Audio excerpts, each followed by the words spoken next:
Uchawi wa kwanza ambao ni hatari zaidi inaitwa kupewa night running. Ni hatari kwa sababu hizi. Hao night runners wanaweza kuinitiate hata watoto wadogo wa shule bila mtoto kujua. Kuna vitu wanatupa kwa njia, unakuja unapita wakati wanakimbia usiku. Yes, wanatupa kwa njia na wanafanya maombi zao hizo matambiko, wakitajataja mtoto wa fulani akipita vitu kama hivi, hii we pepo mwingi. Utakuta msichana kwao hakuna night running, lakini ashapata.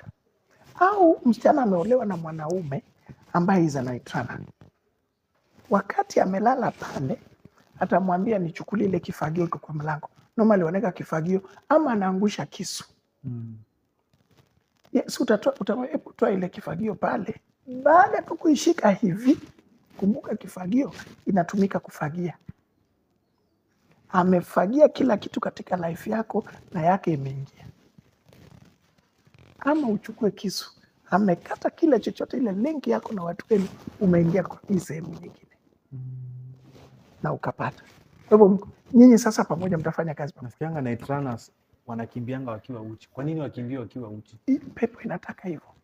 Mapepo yanataka wakimbie wakiwa uchi na hawasikii. Hawasikia ama hawahisi hiyo baridi. Hata kama kuna mvua. Watakuwa inaona hizo mapepo zinawaambia anaweza kimbia kutoka hapa so many kilometers wakienda mbali. Wakigonga manyumba za watu na kuwarushia michanga. Kuna wengine ambao ni hatari sana, hizo michanga zikikuingia magonjwa yanabaki pale kwa ile boma.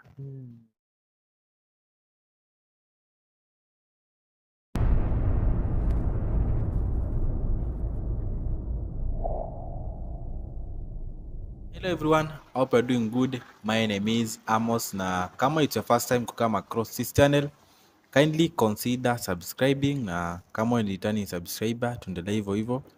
We are at 22k subscribers kushoot hii video, so kama ni mgeni kwa hii channel, karibu sana, welcome to the family. Subscribe na hautakuwa unapitwa na video yote tutakuwa tuna shoot. So ukiona hii video una like, una subscribe ili uweze kuwa recommended kwa watu wengi. Na leo niko na Apostle Isaiah tena, mlimuitisha na kuna maswali mingi mliguzilia mkasema tukuje tuiongelee about witchcraft, na ndio leo nimeamua tukuje tupige about witchcraft. Si ndio Pastor Isaiah? Ndio hiyo tunataka kupiga. Yes. Na tunataka kuifafanua na kuingia kiundani kuhusu witchcraft ama uchawi. Aina zake na hatari zake. Yes. Amen. Kwa hivyo nakukaribisha tena kwa Mweke TV. Asante. Kwa mtu mwenye ajaona zile video tumefanya, manake ni mingi. Yes. Jintroduce. Naitwa mchungaji Isaiah. Isaiah Goro. Nimeokoka Yesu ni Bwana ama Apostle Isaiah. Amen. Yes. Napatikana Nairobi. Pale panaitwa Kayole. Yes. Amen. Leo umetutayarishia mafunzo gani leo? Leo nimetayarisha mafunzo kuhusu aina 4.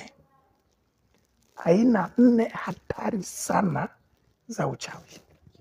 Uchawi upo, lakini kuna aina 4 ambazo zinaadhiri watu na pengine hawajui.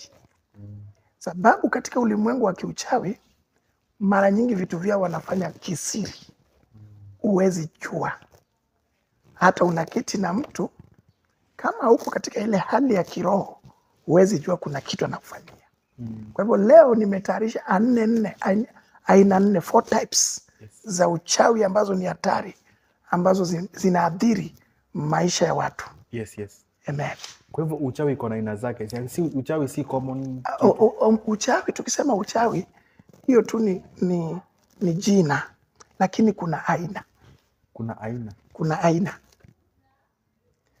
aina. Yes.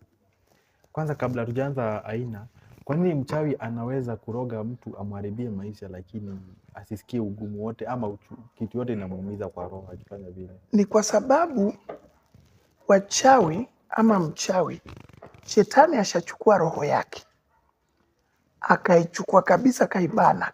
Ni kama amenunua, amfanyie hiyo kazi ya ufidhuli, ya kunyanyasa, vile wewe uko na moyo wa huruma. Katika ulimwengu wa kichawi hakuna huruma. The word ni samehe, hakuna, hawatakusamehe. Jamani, ni hurumia, hakuna, hapo hakuna, hawana hiyo. Kwa hivyo ndo maana wachawi hata akifanyia mtu kitu mbaya Inamfurahisha. Hata akiua mama ambaye bado ni ananyonyesha na yule mtoto abaki, tushashuhudia wengi. Yes. Mtoto amebaki, mtoto ambaye bado alikuwa ananyonyesha, mchawi anacheka, anafurahi. Yes. Hata yule mtoto pia ambaye amebaki, msipochunga atammaliza. Sababu ana accomplish ile mission ambayo amepewa na mkubwa wake ambaye ni Shetani. Katika kikao chao, kwa Kiingereza tunaita coven. Unaona? Wakiwa pale wanakaa katika kikao chao. Hiyo kikao wanafunzana vile unaweza kuwa na ile roho ngumu kama ya mawe. Haukui na roho ya nyama ya mwanadamu. Unakuwa na roho ngumu kama ya mawe. Ndio unaona wengine wanaua hata wazazi. Mzazi anaua. Sababu ile moyo wa mwanadamu ushatoka. Anaua hata watoto wao. Ashaingia hata mpaka kwa Illuminati, kwa Freemason. Anaua mpaka hata watoto wao. Anaua. Uchawi ilitoka wapi kabla hatujaanza? Uchawi ilitoka wapi? Uchawi ya kwanza. Uchawi wa kwanza ulitoka kwa Shetani. Naomba mtizamaji wangu asikie vizuri kabisa. Uchawi wa kwanza ulitoka kwa Shetani wakati watoto wa Adam walikuwa wanaenda kutoa dhabihu mbele zake Mwenyezi Mungu. Kain na Abel. Bible inasema mmoja akatoa vitu ambazo anaona ni za maana akampelekea Mwenyezi Mungu. Bwana akapokea dua yake, sala yake ikaenda straight kwa Mungu. Huyu mwingine alipeleka vitu hazina maana, dua yake haikufika. Akaona wivu, uchungu, akaua. Hapo uchawi ulianza. Yes. Uhasama, kutopendana. Ilianza kwa watoto wa Adamu. Na duniani ilianzia wapi? Hiyo ilikuwa ni dunia ya kwanza. Kwa sababu Adam alikuwa hapa. Sasa hapo si ni watoto wa the first family ilianzia hapo kwa watoto wa Adam. Abel na Kain. Yes. Imagine hizo. Sasa vile dunia inavyoendelea, Shetani anazidi kufunza watu ya kwamba kuna wengine hawakuui physically, hawakukati kwa kisu, lakini ile kitu anafanya ni zaidi ya kisu. Ile kitu atakutendea iko na uchungu. Katika video zangu za kwanza nilisema vile babangu mzazi alifanyiwa uchawi mpaka miguu ikaanza kuoza mpaka kwa kiuno na anatoka maggots. Alifanyiwa na ndugu yake wa kuzaliwa. Hiyo ni zaidi ya upanga. That is even more than a knife. Aliteseka mzee, maggots zikitoka kwa mwili wake na bado yuko hai anaongea na ni ndugu.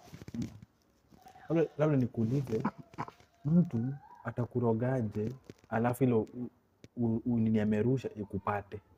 Anafanya hivi. Kitu cha kwanza, wachawi wanatumia kivuli chako na wanajua vile watafanya. Zingine wanaenda wanachukua damu za wanyama ama za ndege, ama wanachukua hao ndege, aina tofauti tofauti za ndege, wanachinja. Wakishachinja wana mix na ile mchanga ya kivuli chako, ama wanachukua nywele zako ukilala, ama kwenye saluni.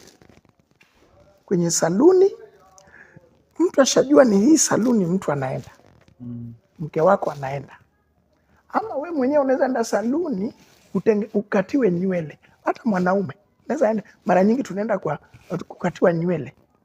Mtu ashajua unakujaga hapa, anapeana pesa kwa yule, anamwambia ukishatoa hizo nywele zake ninakupa hela hii, we niwekee hizo nywele. Na given that pesa inavunja mlima, yule si anataka ajui unaenda kufanya nayo nini. kwa roho yake anajua this is not right, lakini ushamlipa. Mama anaweza fanyiwa hivyo, mwanaume anaweza fanyiwa hivyo. Ama saa zile unapita kwa mlango wako, saa hizo tu unapita, wanaweza kuiweka kwa mlango hiyo kitu, ambapo hiyo nitaelezea nikikuja, sababu naenda kuelezea aina hatari sana 4 za uchawi. Uchawi upo, lakini kuna aina 4 hatari zaidi. Wacha tuingie kwa hizo aina 4 za uchawi. Asante mtizamaji wangu, naomba unisikize kwa makini, sababu watu wanateseka, ulimwengu unateseka. Mungu akanipa faraja na fursa ya siku ya leo nieleze kuhusu aina 4 za uchawi. Uchawi wa kwanza ambao ni hatari zaidi inaitwa kupiga mafundo. Kupiga mafundo iko na aina ndani yake. Ya kwanza, ukilala, mtu amelala. Wakati umelala katika kile kikao cha wachawi, wanasema enda uchukue kivuli chake pale amelala. Unapolala wewe ni nusu mfu nusu hai. Wale ambao waelewi nusu mfu ni kama nusu umesha kufa saa zile unalala. Kwa hivyo tunasema kwa Kiswahili nusu mfu. Wakati ambapo wewe ni nusu mfu nusu wewe hai, wanakuja wanachukua kile kivuli, wanaenda wanaifanyia, inaweza kutembezwa. Ndugu yangu, unaweza tembezwa na unalala, unapitishwa katika vitu ambavyo sio sawa sawa na unalala. Saa zingine hawa wachawi wako na uwezo wa kukufanya uone ndoto fulani ya kwamba unatembea na kweli yenyewe ulikuwa unatembea, kumbe ni kile kivuli chako. Wanaitembeza, wanaifanyia yale yote wanataka. Saa zingine katika hiyo hali ya kupiga mafundo wanaweza kufanya mpaka una sleepwalk. Kwa hivyo sleepwalking, kuna wengine wamechukua ya kwamba ni cha kawaida. Chunga sana wakati ambapo unaota na una sleepwalk, kumaanisha unaitwa na nguvu za kiuchawi, nguvu za kiushirikina, ama unaongea wakati unapolala. Wanaweza kukufanya uongee mambo mengine ambao ulifanya kama siri, na hata mke wako asikie, iharibu hiyo ndoa. Ama mume wako asikie na iharibu hiyo ndoa. Unaweza sema hata mambo mengine ulifanya kwa siri, sasa unaanza kuongea mpaka mwingine anasema kumbe hivi ndio vile unakuaga, si ulisema wakati umelala. Kumbe wanakumanipulate kupitia kwa mambo zao. Utaongea karibu na mwenzako hapa. Hizo mafundo ni kukurushia vitu za kufanya. Yes, za kiuchawi. Kumaanisha wamekufunga. Mafundo ama kufunda ni kufunga. Wanapoifanya, wanaweza kuifanya wakiwa wamekuja wenyewe in spirit pale huko na wachukue. Ama kuna madawa special za kiuchawi za kiuganga, wanaweza tuma pale wakiita jina lako. Wachawi lazima wajue jina lako, lazima wajue unaitwa fulani wa fulani, huyu alizaliwa mwaka fulani na nyota yake ni hii. Hayo lazima wajue.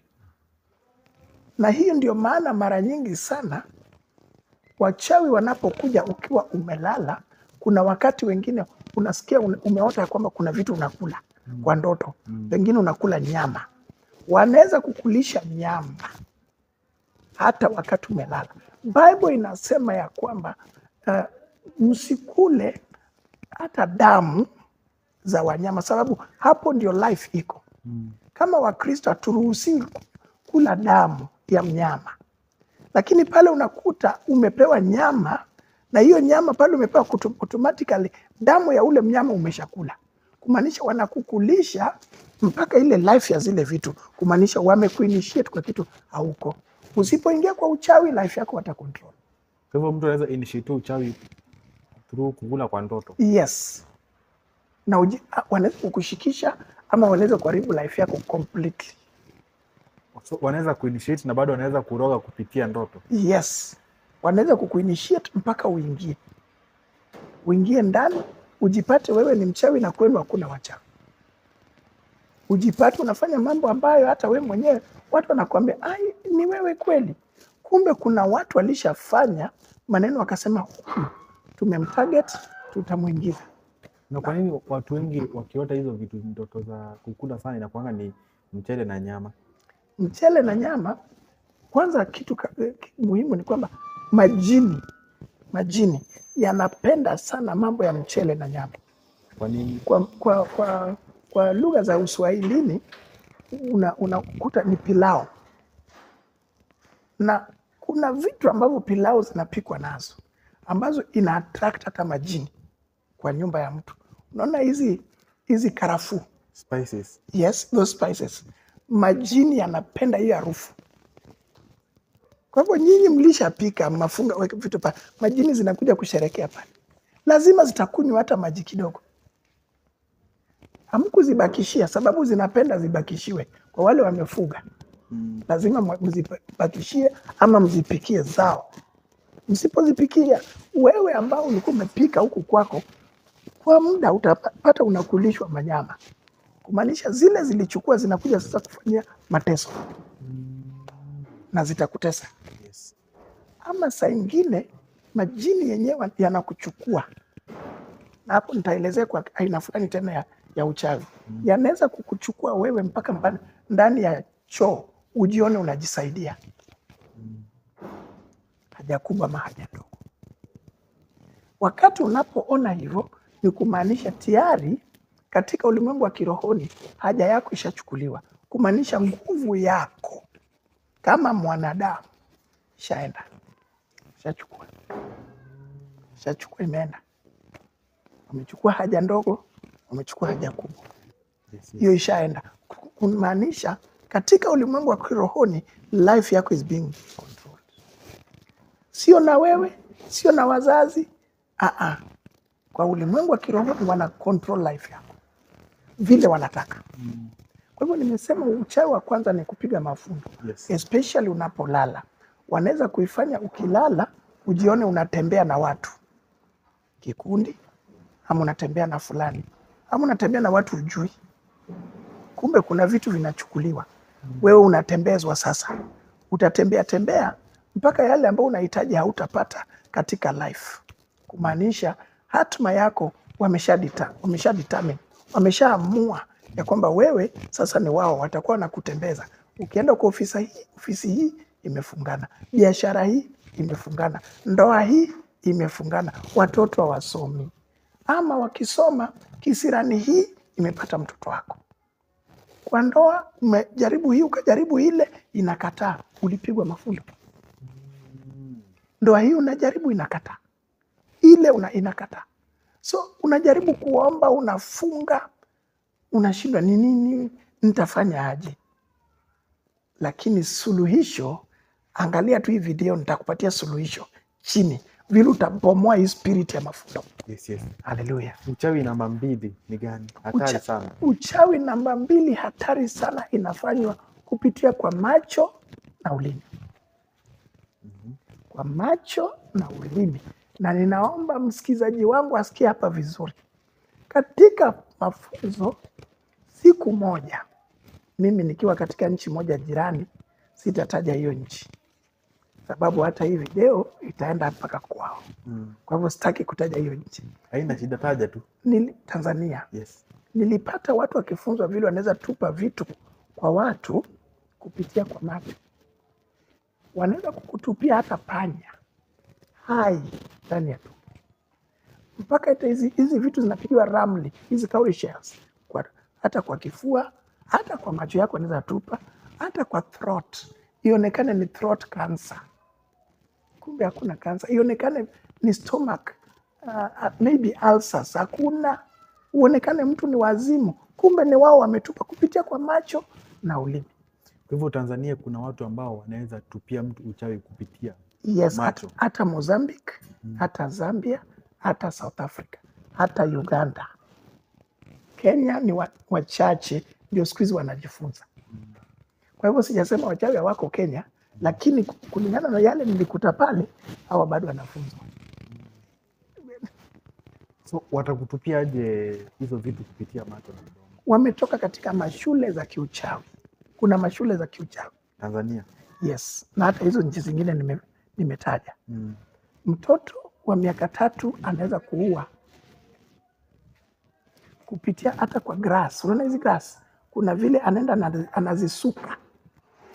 Unajua kusuka? Yes, Ni kama mtu anasuka nywele. Akisuka hivi kuna maneno anatamka kukuhusu wewe. Akifika ya 7 amekumaliza. Hizo wa Kenya siku hizi wengine ndio wanafunzi.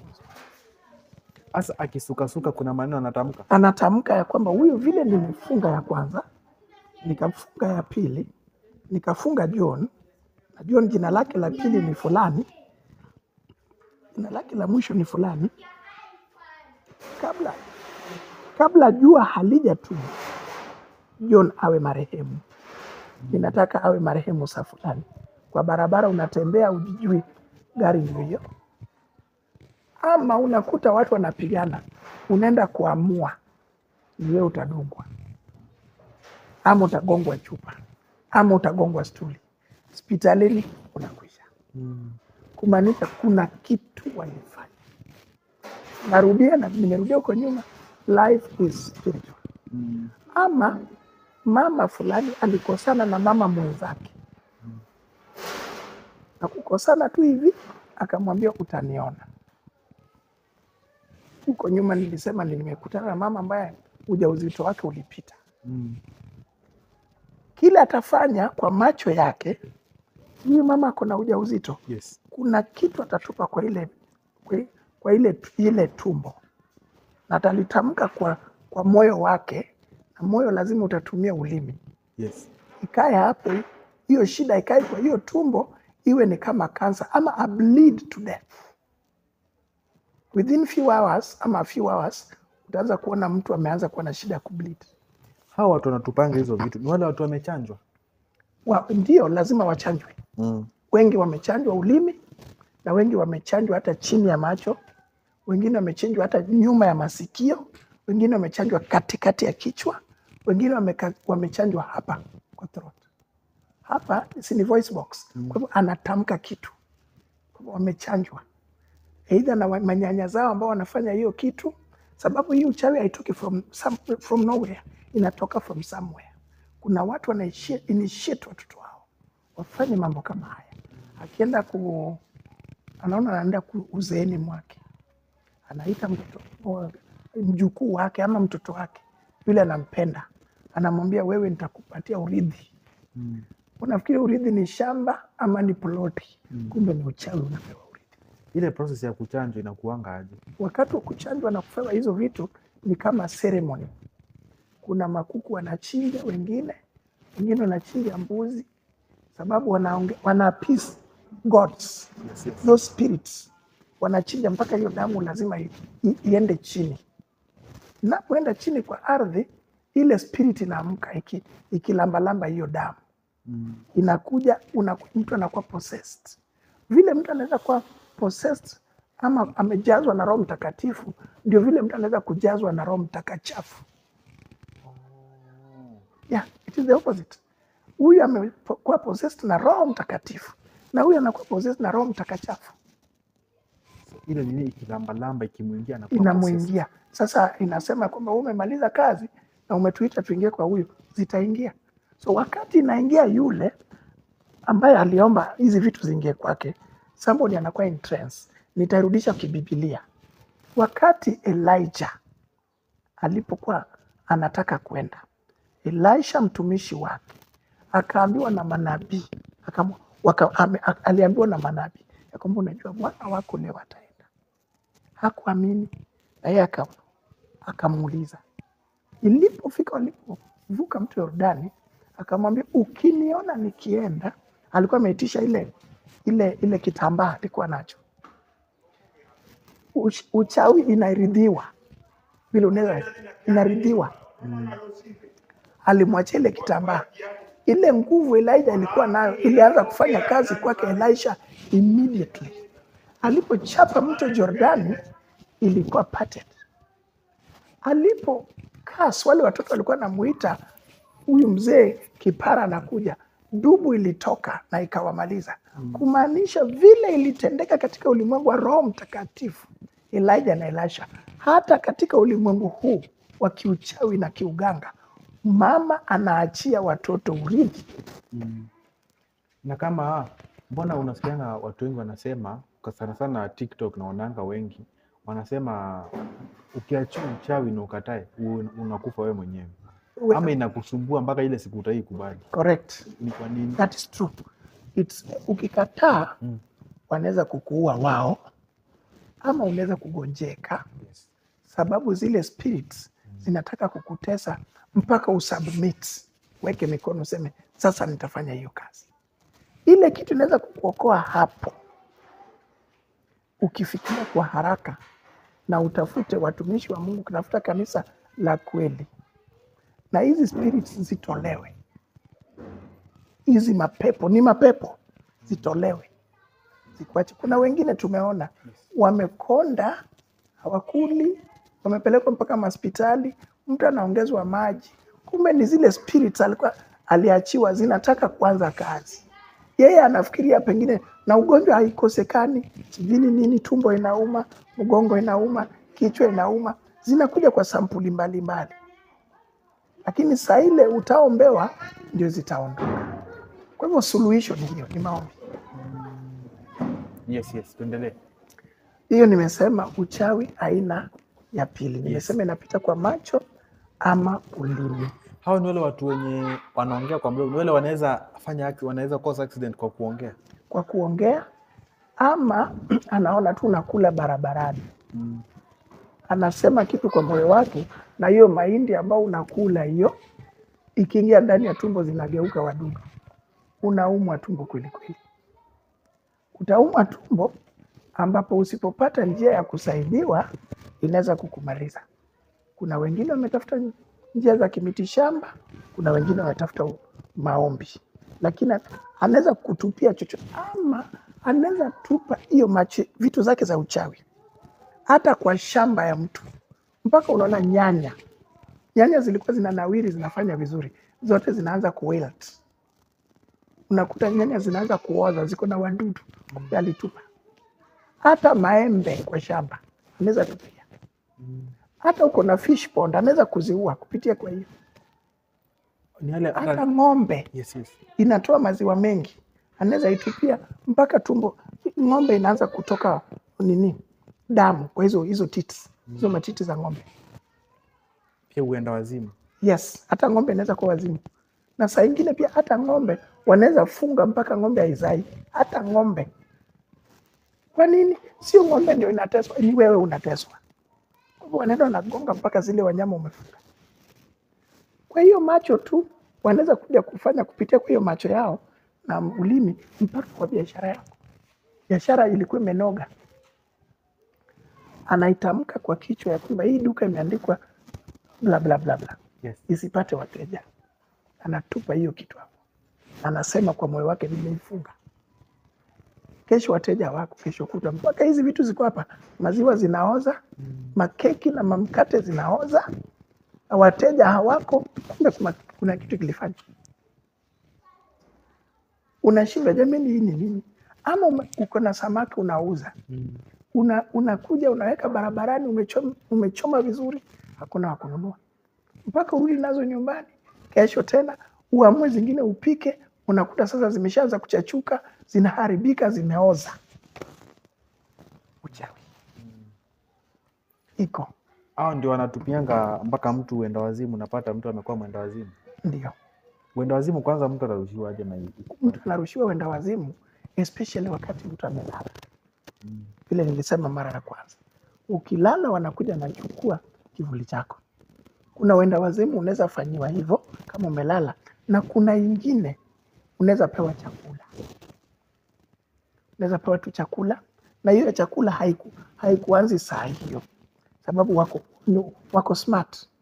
Wanajua ikikwanza immediately itasemekana fulani ndiye alimpa chakula. Kwa hivyo wanawacha inamaliza siku 7-8. Sasa hapa katikati si umekula, hapa katikati si umetangamana na watu. Sasa mtu atashikanisha, kumbe ni ile walikupatia chakula. Wengine tu ni kakeki, wengine tu ni kanyama, wengine tu labda hata ni maji. Kumbe ashafanya hizo vitu zake, wewe kunywa hii. anacheza, kumbe anajua amefanya timing. Au hiyo ya wazimu wanaweza okota mchanga kwa kivuli, kwa kivuli chako pahali, ama pahali umekanyaga, ama nguo, piece ya nguo yako. Sana sana hizi nguo ambazo tunaanika nje, mtu anaenda anachukua, kumbe anaenda kufanyia mambo yake, unakuja atarudisha hiyo nguo saa hiyo hiyo, ama anaweza kuirudisha after some time. Kumbe ishalaliwa na manyoka, sababu wachawi wengi wamefuga manyoka na machura na makobe na mapopo na mapaka. Kuna mapaka pia wamefuga. Unakuta mapaka zinapigana kwa mlango yako, unafikiria ni kawaida, kumbe inakwambia kwamba sasa hapa tumekuja vita, sababu mashetani mengi sana yanapenda kuishi ndani ya paka. Ndio unaona katika arts za Egypt nyingi sana, mara mingi hizi picha za paka ziko mingi na nyoka. Hii uchawi ya mapaka na manyoka ilianza Egypt wakati Moses alipokuja pale kwa nyumba ya Farao. Hawa waganga wakatupa hizo vitu, hizo bakora zao zikageuka nyoka, na Bwana akamwambia Musa atupe yake, na yake ikameza zile. Kwa hivyo uchawi ya manyoka na mapaka ilianza kule. Nikisema mapaka namaanisha majini. Yes. Kwa nini wachawi wanapenda nyoka sana, paka sana sana? Kwa nini? Kwa sababu ili kazi yake ende kwa urahisi, ndani ya nyoka atapata kazi rahisi, sio ndani ya lizard, ndani ya nyoka. Na kwa nini ndani ya nyoka? Nyoka alilaaniwa kutoka Edeni. Kwa hivyo nyoka ni kiumbe ambacho kililaaniwa. Hata ukipata mwanadamu wa leo anafuga nyoka, jiulize. By the way, nyoka ililaaniwa na Mungu mwenyewe. Hapo mwanzo nyoka alikuwa na miguu kama za lizards, lakini alipolaaniwa miguu ilikatwa, akabaki ku crawl. Akawekewa uhasama kati yake na mwanadamu. Uhasama ni chuki kati yake na mwanadamu. Akaambuka mpata mwanadamu, tampiga pale mguu hapo kwa ankles. Na mwanadamu akaambiwa atampiga kichwa. Je, kama ni Mungu aliamrisha hivyo? Na unakuta mtu leo anakuambia ile nyoka is just a pet. Anatengeneza hiyo lugha, it is just a pet. Napenda tu wanyama. Mimi napenda wanyama sana, ninawapenda. Kuna siku tulikamata mchawi mmoja, tukatoa nyoka kubwa sana sehemu fulani za taifa hili, imewekewa mawirizi, tukaichoma. Yule mtu kabla hatujaichoma aliamua kunipatia ng'ombe 7 niache kuchoma. Imekuwa ikimletea mali, imefanya watoto wake wakasoma. Tulipoichoma hiyo boma, mpaka leo ilirudi kwa uchochole, kumaanisha the whole area alikuwa amechukua nyota za watu wa pale, amefuga ndani ya ile nyoka. Kwa hivyo the entire village inateseka juu ya huyu. Kwa hivyo hii uchawi ya macho na ulimi sio ya kucheza. Anaona mke wako ama wewe una drive, kuna mambo anafanya kwa macho na anasema kwa ulimi na anapita kwa roho yake. Kwa hivyo ni watu wajichunge na washikilie neno. Sawa, tuendelee. Uchawi mwingine ambao pia ni hatari zaidi, nafikiria nimeelezea 2. Kuna uchawi ingine ya kimbia usiku. Mtu anakimbia usiku. Hii ya kukimbia usiku ama hizi aina zote za uchawi, haijalishi mtu ameenda shule ama hajaenda shule. Shetani hachagui mtu ambaye ameenda shule ama hajaenda shule. Shetani anachagua anybody. Kumbuka Paul, kabla hajakuwa Paul alikuwa Saul na alikuwa governor. Governor hawezi wekwa mtu hajaenda shule. Yale matendo Saul alikuwa anatenda kabla kuwa Paul, inaonyesha uchawi mkubwa ulikuwa ndani yake. Yule ange evangelize Saul ili akuwe Paul ni Kristo mwenyewe, sababu watu walikuwa wanamuogopa. Akakutana naye kwa njia ya Damascus. Kristo mwenyewe, hakukuwa na any prophet, hakukuwa na any preacher angepreachia Paul. Kwa hivyo he was a learned man. Unaona hata kwa New Testament amechangia kushinda almost all kwa New Testament. So in other words, mtu asifikirie wale ambao hawajaenda shule ndio watu wako na uchawi. Hata wale wameenda, wengine wako na PhD, wengine wako na doctorate degrees, na zile vitu ziko tu ndani na zinafanya kazi. Kumbuka inaitwa secret society. It is a secret society. Pengine hata unaishi na mke wako na ujui yuko hapa. Pengine unaishi na mume wako na ujui yuko hapa, yuko ndani. Na hata mtoto wako labda pengine alishaingizwa na ujui yuko ndani. Uchawi wa tatu. Yes. Kuna wale wa kukimbia usiku. Night runners. Wanaitwa night runners. Kwa hivyo night run ni uchawi. Ni uchawi. It is not a sport. Ni uchawi. Hicho ni kitengo kingine cha uchawi. Kuna night run. Yes, kuna night run. Ambapo unaweza kuoa mwanamke umjui. Ndio na wakati wa kitambo, ndugu yangu, ilikuwa ukienda kuoa ama unataka kuoa, ukishamposa msichana, inaitwa umemposa kwa Kiswahili. Kutoa mahari. Kutoa mahari bado umeongea tu, mkaelewana, mtaishi. Hiyo kwa Kiswahili tunasema umemposa.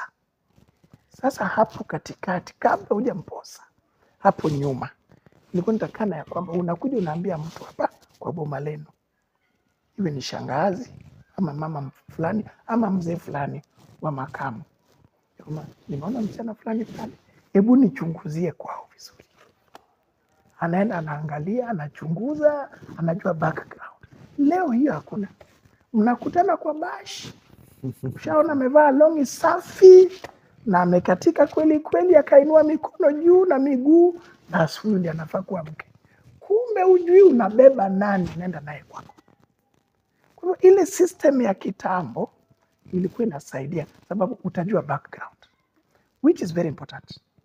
Leo utajua background baada pengine mshazaa watoto 4 na kuna vituko unaona hapa, which is now a bit late, a bit too late. Kumbe umebebana na night runner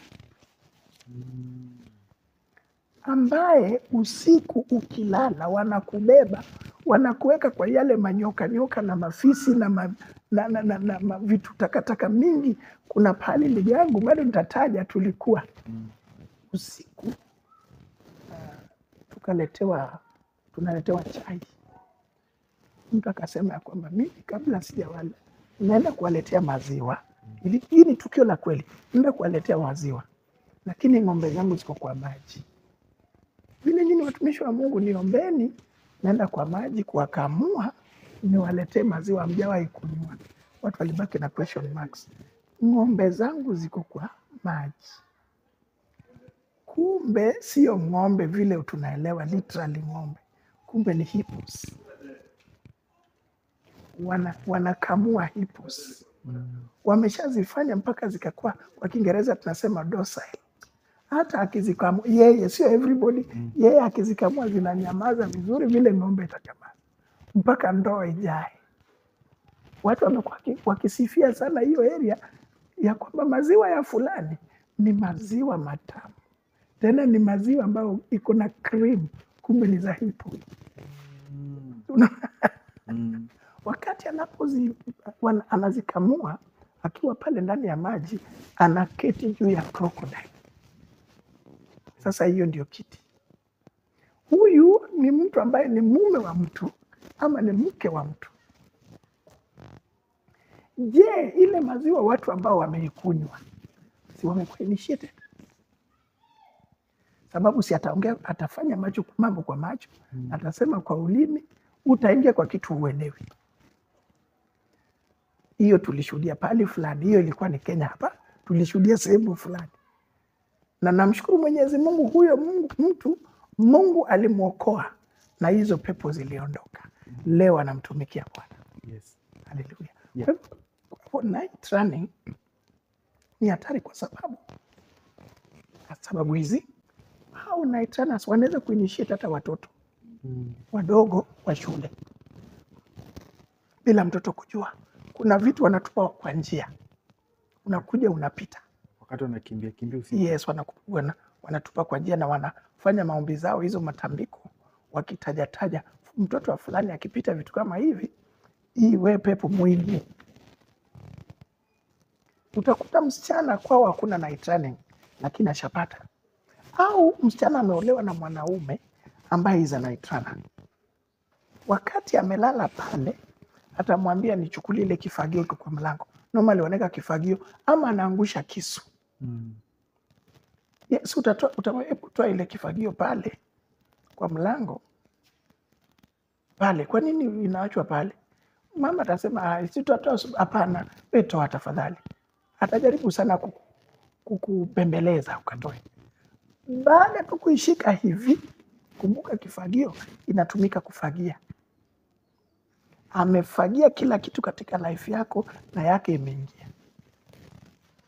Ama uchukue kisu, amekata kila chochote, ile link yako na watu wenu umeingia kwa hii sehemu nyingine na ukapata. Kwa hivyo nyinyi sasa pamoja mtafanya kazi pamoja. Nasikianga night runners wanakimbianga wakiwa uchi. Kwa nini wakimbie wakiwa uchi? Hii pepo inataka hivyo. Mapepo yanataka wakimbie wakiwa uchi na hawasikia ama hawahisi hiyo baridi. Hata kama kuna mvua watakuwa hivyo. Siku hizi wengine wanatembea wakiwa na mabukta za black. Bukta ni hizi suruali kama za wanaume hizi kubwa kubwa. Wanavaa hizo mabukta za vinyasa za black. Wengine wanatembea kimbia mguu tupu, wengine wanakimbia na hizi ya kala. Kwanza wao wanakuwa wakikimbia wakienda wapi?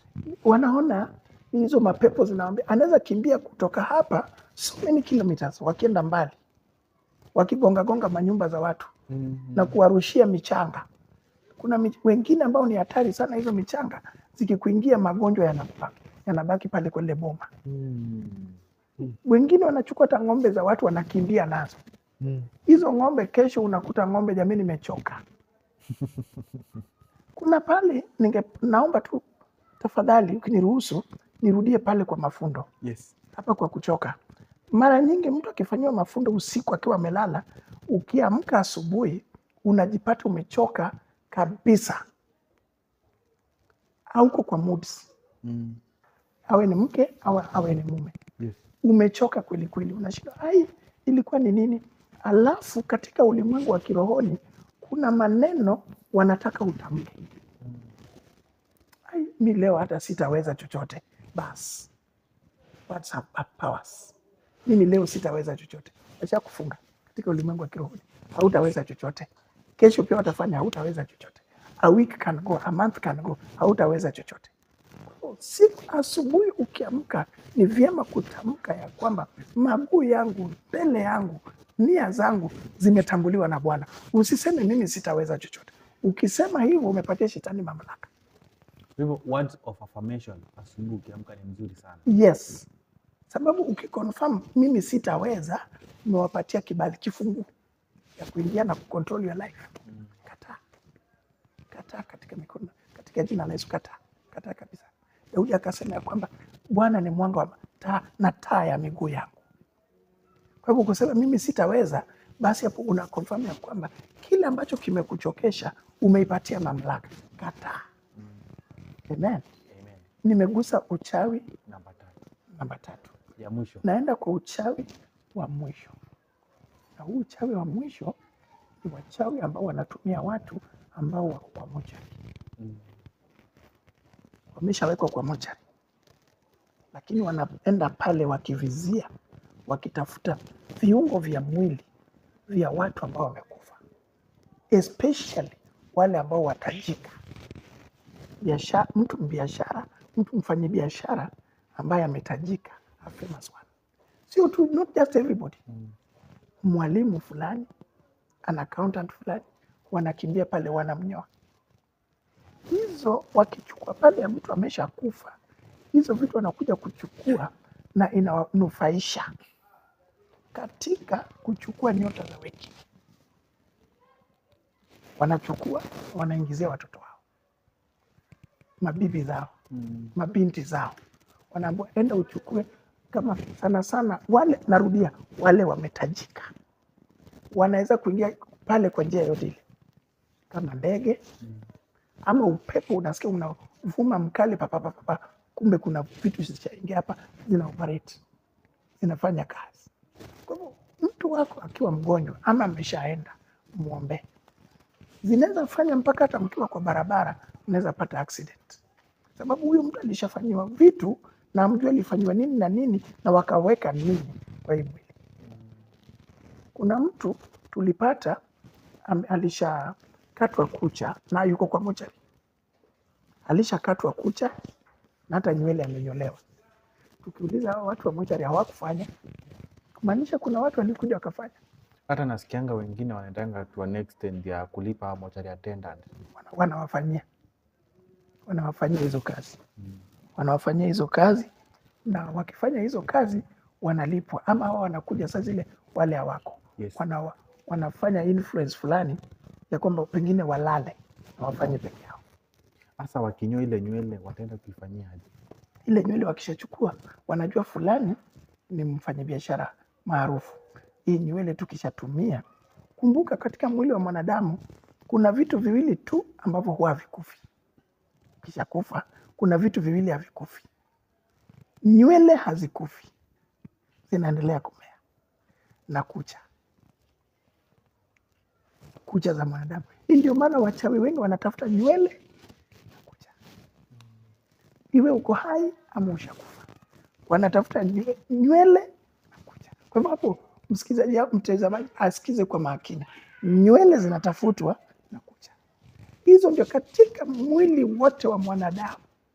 Uliza hata wanasayansi, kufa kwa kucha au kufa kwa nywele si rahisi.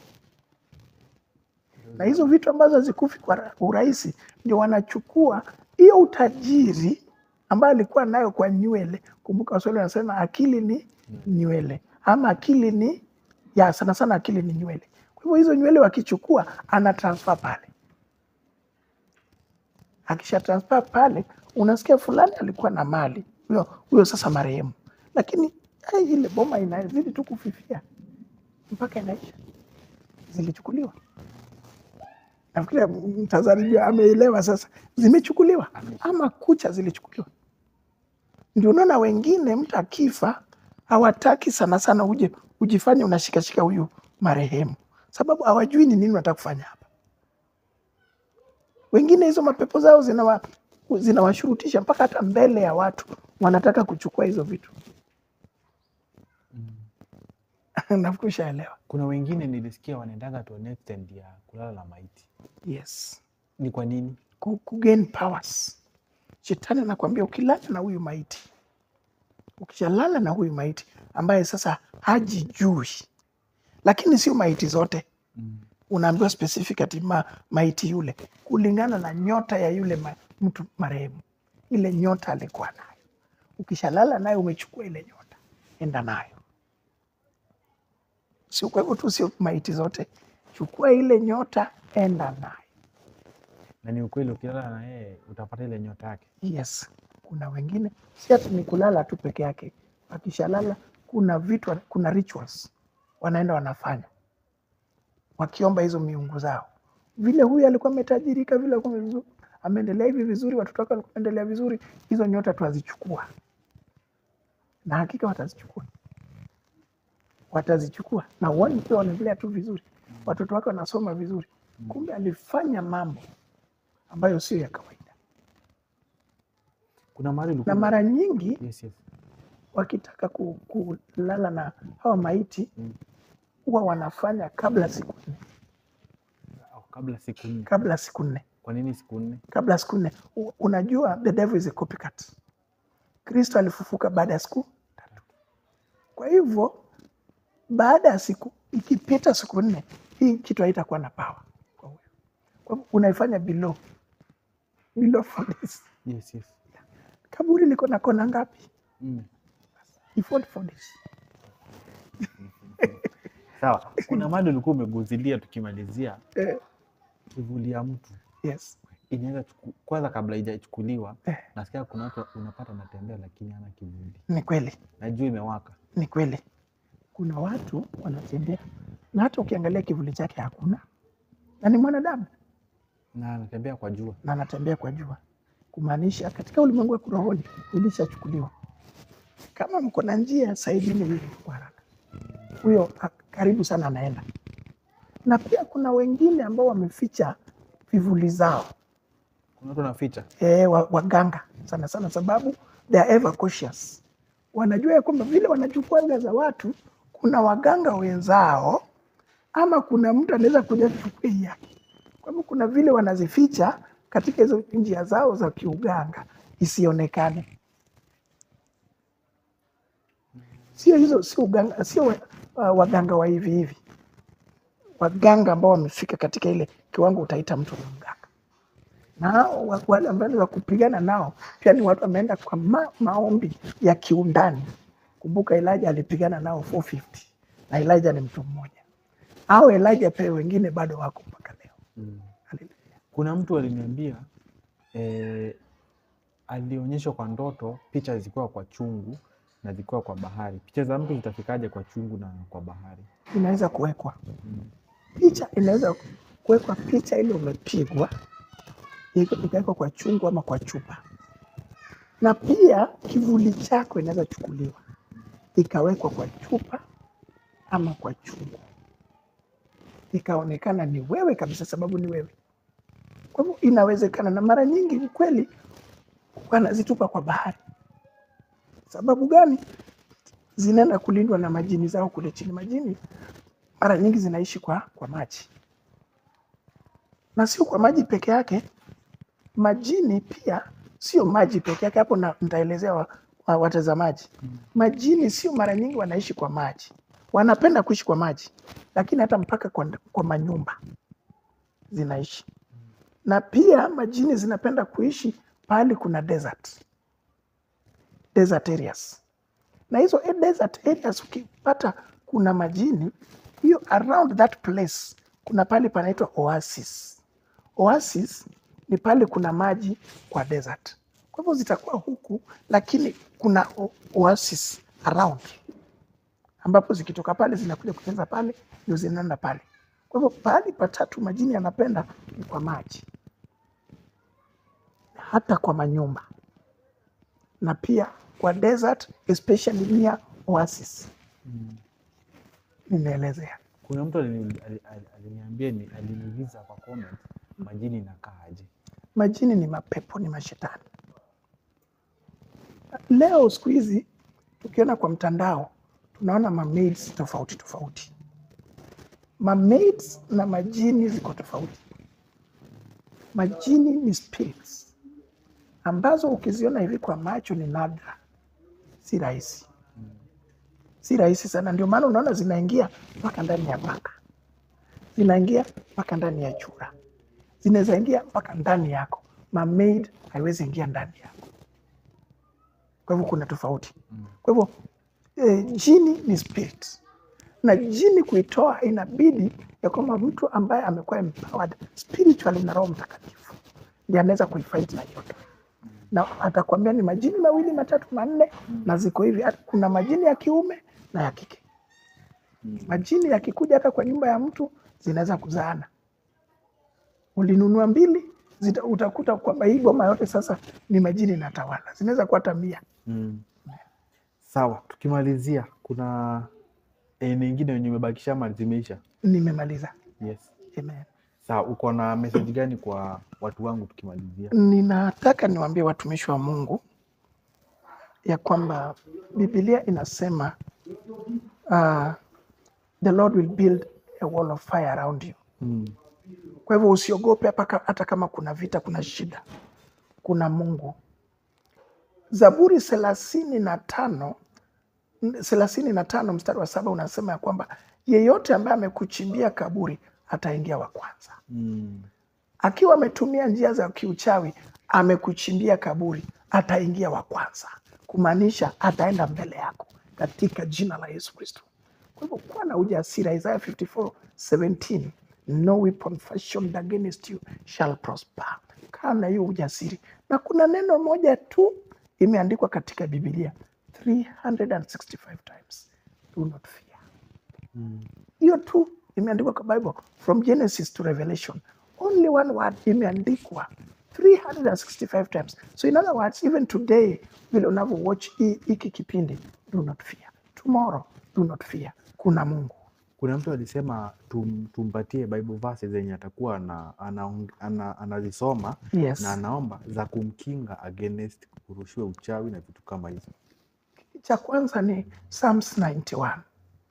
He who dwells in the shadow of the Most High. Psalms 91. Itasaidia kabisa.